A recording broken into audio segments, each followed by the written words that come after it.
Good morning, plant people! Ayan po, so today po ay aayusin po natin itong ating arrangement na to kasi sobra na po talagang yung kanyang soil. So bulok na yung risal natin. Kaya naman kailangan na natin tong lagyan ng fresh na risal. So kailangan natin tong i-uproot at panibagong tanim para maayos natin to siya. So ayan, let's start guys. Dadalhin lang natin to siya doon sa sa tinatamnan natin. So dito tayo. Kukunin ko lang guys yung stand ko para makapagtanim tayo ng maayos. So ayan guys, lang ako guys ng gloves. Ayan. Nakastuck na tong gloves ko. Sobrang stuck na yung ating gloves. So ngayon ay gagamitin ko siya.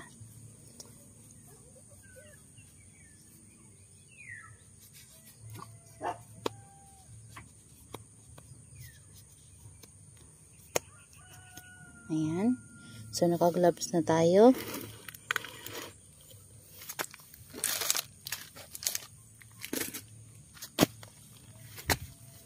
So ayan guys, i-uproot ko muna to guys. Bali, ito na lang pala guys yung gagamitin natin na pot. Yan, para kapag kumuha tayo, mabilis lang. Ayan, so ito, yung pot natin na pinakita ko sa inyo nakaraan. So, ito siya. Ang gagawin ko dito ay tatanggalin ko din yung ating Mendoza. Yan, tas dito ko lang siya guys muna. Yan, tanggalin natin yung Mendoza sa kanya. And then, yan yung mahirap guys. Kapag nag-gloves talaga ako, nahihirapan ako maghawak-hawak. Yan yung naanuan ko. Kaya ayaw ko mag-gloves. Meron tayo yung manipis. Kaso lang naanuan ko kasi ang bilis niya mabutas. Yan. So, ito, kailangan natin tong guys, tanggalin at lagyan ng panibagong risal. Ayan, so dito ko siya idilipat. Ayan, diba, na siya? Sobrang na siya. Sobrang durog na yung ating ginamit na dito, soil mix. Pero may mga, to guys, may mga pumice stone to sa ilalim, tapos may, siya, CRH. Ayan, so meron siyang sinunog na ipa. Tapos, meron pa tayong hinalo dyan na osmocot dati. Tapos, merong mga uling-uling. Ayan, kasi, pang paano din yan, guys, yung uling. Diba, kapag nabubulok na yung natin. So, parang na rin siya. Parang pumice stone na rin. Yan. Tingnan nyo. Di pa tayo nakapag-start. Ang dumi na ng gloves ko. Ayan. So, ayan guys. So, ngayon, ito, lalagyan ko siya ng panibagong fresh na risal. So, wait lang guys. So, ayan na guys. Nandito na yung ating risal. Ayan. So, dumidikit sa ating gloves. So, ang gagawin ko guys ay ililipat ko dito sa kabila yung risal. Ihalo natin dun sa dati niyang soil mix. Ayan. Tapos, imimix natin siya.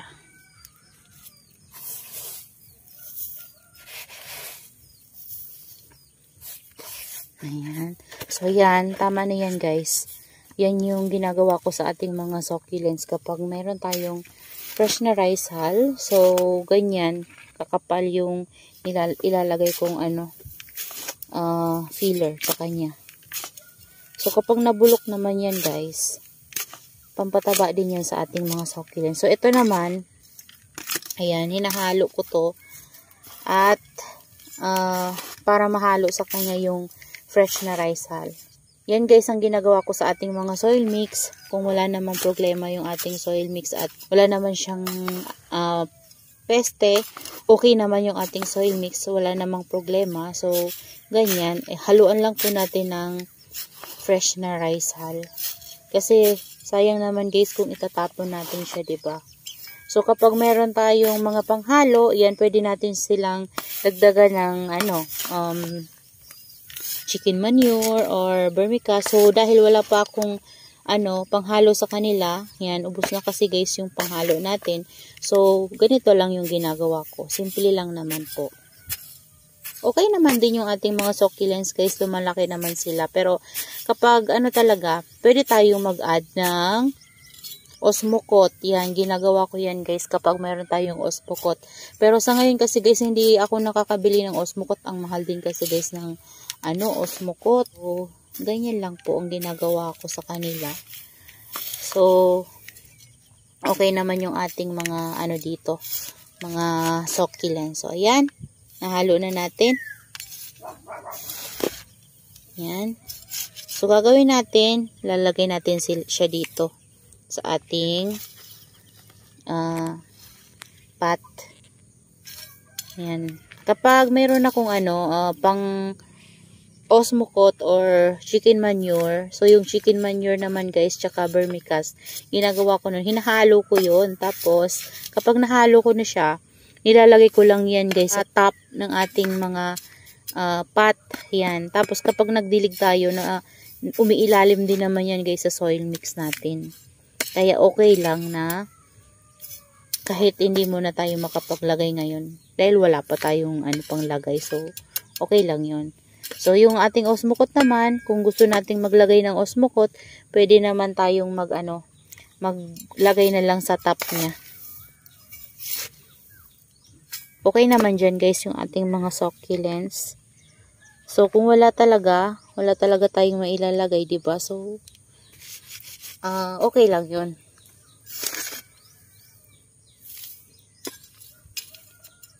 Ayan. So, ito nga, meron pa tong mga guys, mga osmocot sa ilalim. Kasi before, naghahalo talaga ako ng osmocot. And then, kapag nagre-repat kasi ako guys, kaya napupunta sila sa ilalim. Kasi, inahalo ko nga yung ating soil mix. So, naglalagay ako ng fresh na rice hull, tapos hahaluin ko yan. So, nakahalo na sila dun sa soil mix na gamit natin. Ayan. So, ang gagawin ko guys, yung succulents na nandun sa galing dito sa pot na to, siguro ibabalik ko na lang siya dito guys. Tapos, i-add natin itong mga succulents na galing dito sa isang pot na to. Ayan. Lalagay ko din yan dito. Pagsisiksikan ko na lang sila siguro guys. So, kunin ko lang to guys na Ayan, ito dati na-stemrat tong dalawang to. Tapos ginawa ko, pinagtabi ko sila dyan. Ayan diba? Healthy yung nila. Sobrang bulok na talaga yung rice hull natin. Yan. Tuyong-tuyo sila guys kasi bihira ko makapagdilig. Tapos nagdidilig ako sa kanila, spray lang. Hindi ako nagbubuhos kasi kapag nagbubuhos ako, alam ko kasi na na siya guys sobrang na yung soil niya. Kasi kapag nagbubuhos ako, natatapon na siya dito. So hindi na siya mabilis bumaba sa ilalim.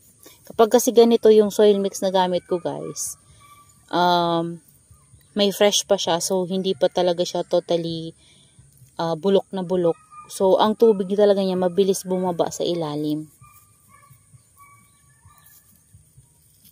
So, kapag ganito, lilinisan lang po muna natin. Tanggalin yung mga bulok na leaves sa ilalim. Tapos, pwede na natin siyang itanim. Ayan Yan, dito ko siya ilalagay. Maghanap lang tayo guys ng ng kutsara. Gusto ko yung may kutsara ako Ayan, ito kutsara. Yan, gaganyan ko lang yan siya guys. Tapos, gaganon ko.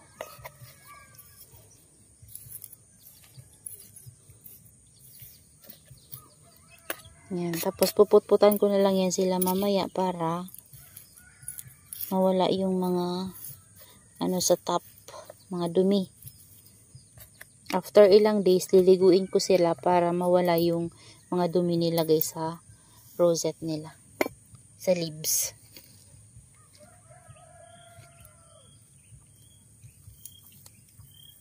Oh, tingnan nyo guys. Ito oh. Na-stem rot to before. Pero, ang laki na niya. Pinatong ko lang to dun. Tapos ngayon, tingnan nyo na siya guys. Oh, lumaki na siya. Yan, lumaki na siya, diba? So, ibaba natin para makita nyo. Yan. Yan, malaki na siya. Tapos, ayan yung roots niya. Napakahaba. So, hindi ko tatanggalin yung roots niya kasi tingnan nyo, may mga white, healthy pa yung roots niya. So, dito ko siya itatanim. Pagtatabihin ko lang din sila. And, maglalagay ako ng space para kapag lumaki pa sila lalo, meron silang space. Kasi doon guys, na sila. Nagdidikita na sila. Ayan o, dito o, nandito na yung leaves ng isa. Kaya, nakaano yung leaves nito. Kailangan na din talaga nilang i-repot para magkaroon sila ng space. Ayan.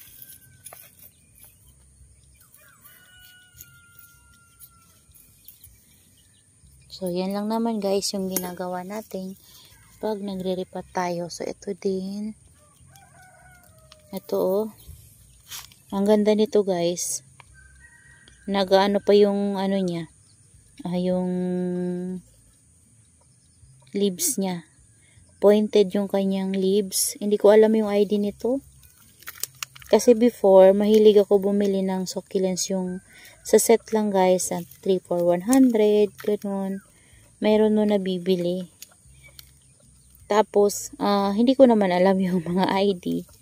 Yan, tinatanim ko lang yan sila.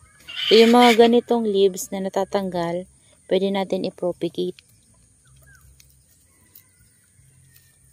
Yan, dilinisan ko lang para mawala yung mga dry leaves sa ilalim. Kasi, pwede yan guys, tirhan ng mealybugs. Kapag sila. Lalo na kapag nababasa sila. Ayan, ito, okay din naman yung roots niya. Ayan o. Naiwan doon yung ibang roots. Matigas kasi guys pag bunot ko. So, ito, dito ko rin siya ilalagay. Ayan, magbibigay din tayo ng space. Para pag lumaki siya, meron siyang space. Ayan. O, diba guys? Ayan, hindi na rin ako maglalagay ng toppings kasi yung natira ko dito guys na pumice stone ay may mga na siya, yung sa ilalim niya may mga parang siyang powder. Yan, nagpa-powder na yung niya. So, ilalagay ko na din dito guys yung mga nilagay ko dun sa isang pot natin. Mamaya.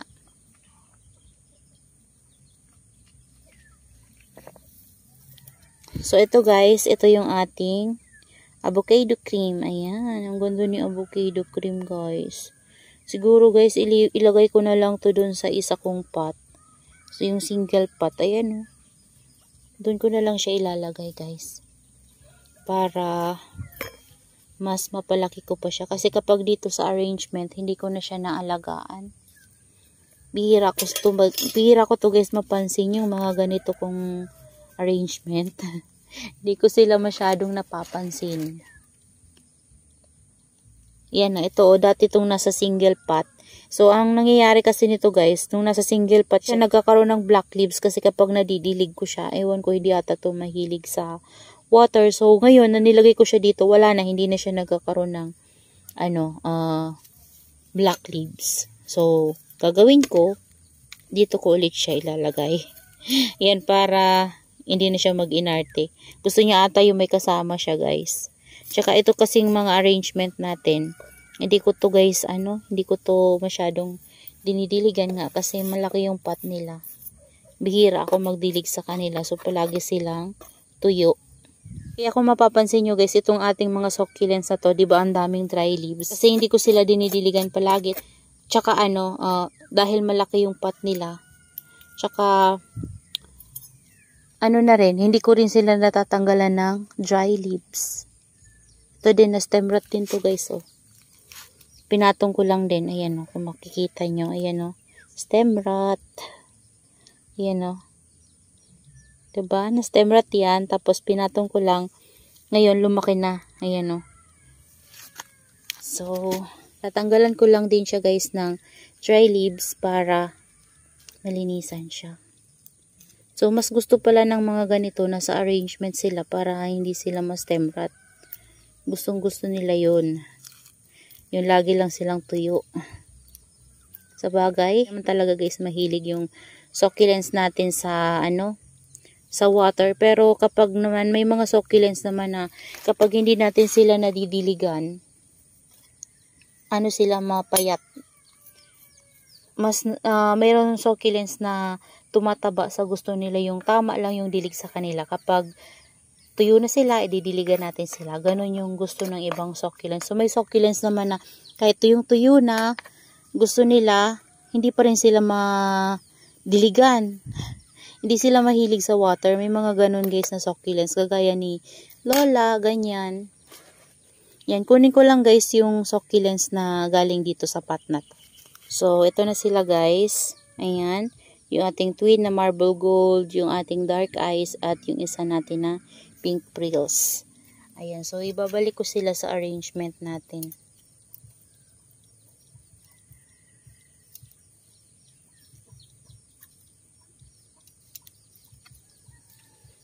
Ayan, dito ko rin siya guys ilalagay sa niya, katabi niya yung isa natin.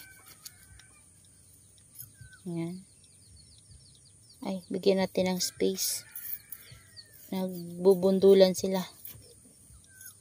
Ayan. So, ganyan lang po. Ayan. Tapos, yung ating marble gold. Hindi ko pala natanggalan ng si marble gold. Ayan.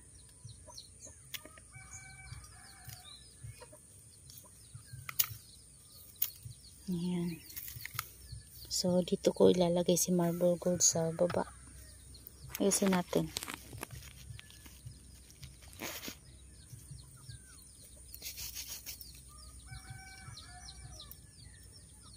Yung ating dark eyes. Ayan guys. So, na-stem rot din to. Kaya ayan, tingnan nyo. So, dito ko siya ilalagay sa gitna. Ay, dito na lang siguro sa kabila. Dito na lang guys. Sa katabi ni pink frills. Ayan. So, itong ating marble gold ay dito ko siya ilalagay.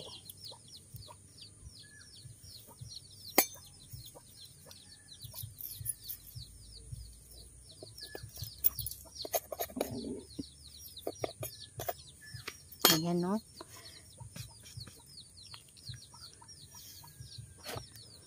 Ayan. So, meron pa tayo ditong isa. So, sino kaya magandang ilagay dyan? Meron pa tayo ditong Blade Runner.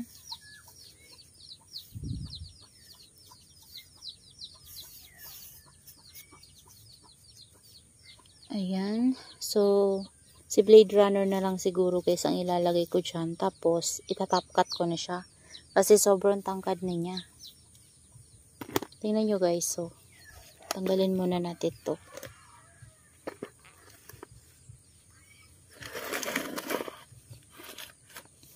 Oh, ayan. Yan yung ating Blade Runner. So, diba, napakatangkad na niya. So, gagawin ko, itatap cut ko na lang siya. Ayan o, napakatangkad niya. Tap cut na lang natin guys.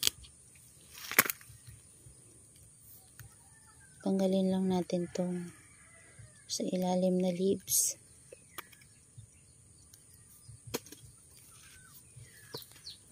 Ayan. So, yung isa pa, tap cut na lang din natin. Tapos, yung mother niyan guys, magbibibi din yan. So, saka ko na lang siguro gagalawin yung mother niya dyan. Wala pa naman tayong itatanim. Ayan. Okay na to guys. So, ito yung ilalagay natin dun sa gitna. So, puro na lang sila rosette type na succulents. Kasi, wala na tayong mataas.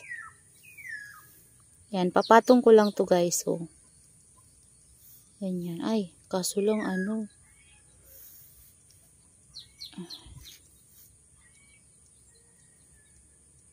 Lipat natin to dito guys. Si marble gold.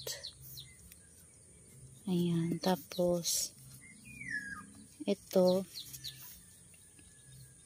ating ano yung ilalagay natin. Itong ating Blade Runner.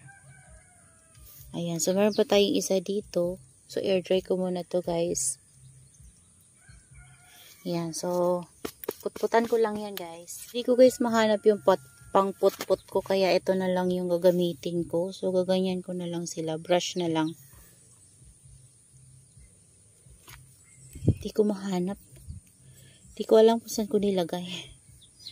Ayan, ipabrush na lang natin para mawala yung mga gabok. Tsaka yung dumi nila sa dahon.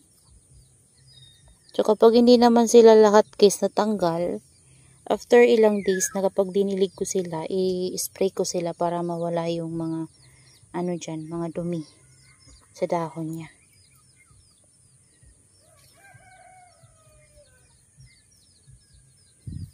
Ganun talaga guys kapag nagtatanim, di talaga maiwasan na madumihan sila. Ayan. Yung iba kasi talagang nakasiksik sa leaves. Yung rice salo.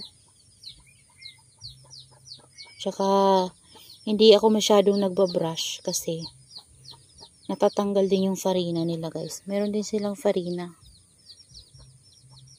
Ayan, tama na yan guys.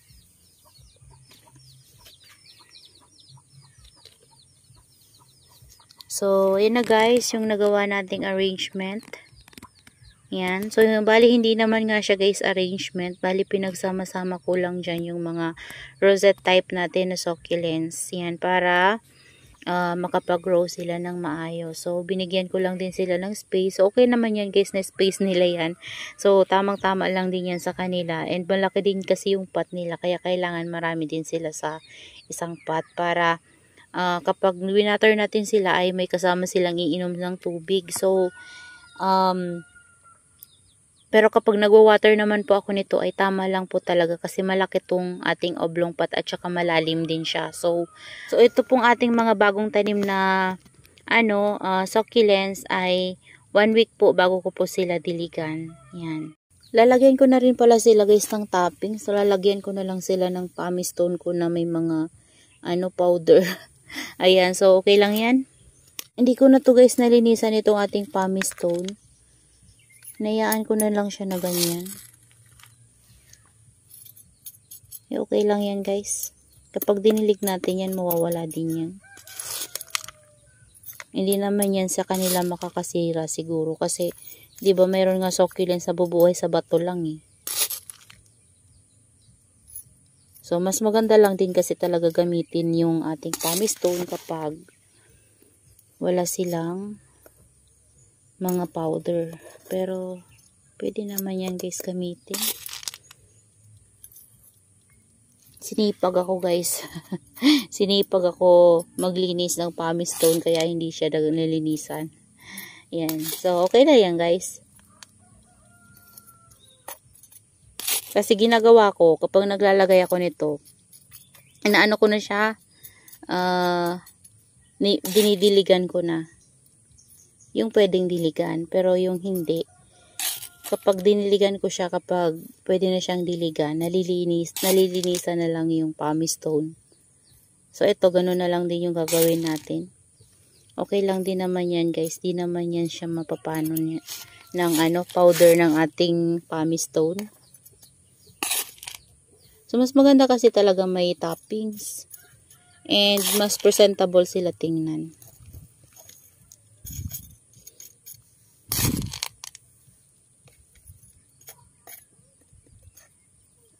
Ayan.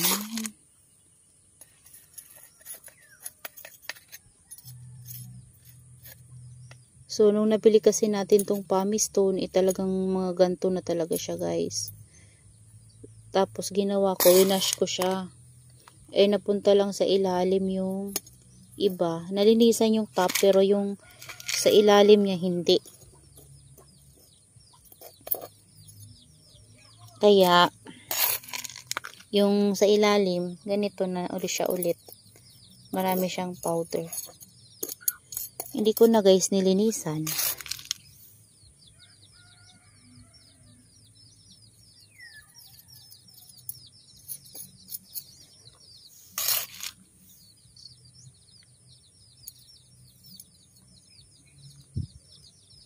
Ayan. O, diba? Okay na yan siya, guys. Tanggalin lang natin yung mga nakaano.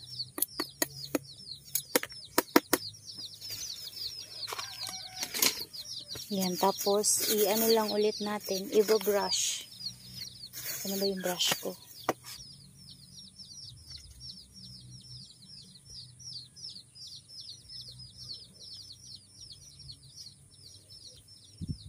Ayan, bibigyan ko na lang kayo guys ng update nito. After 1 week natin siyang maitanim dito sa pot na to. Ayan, matanggal nito.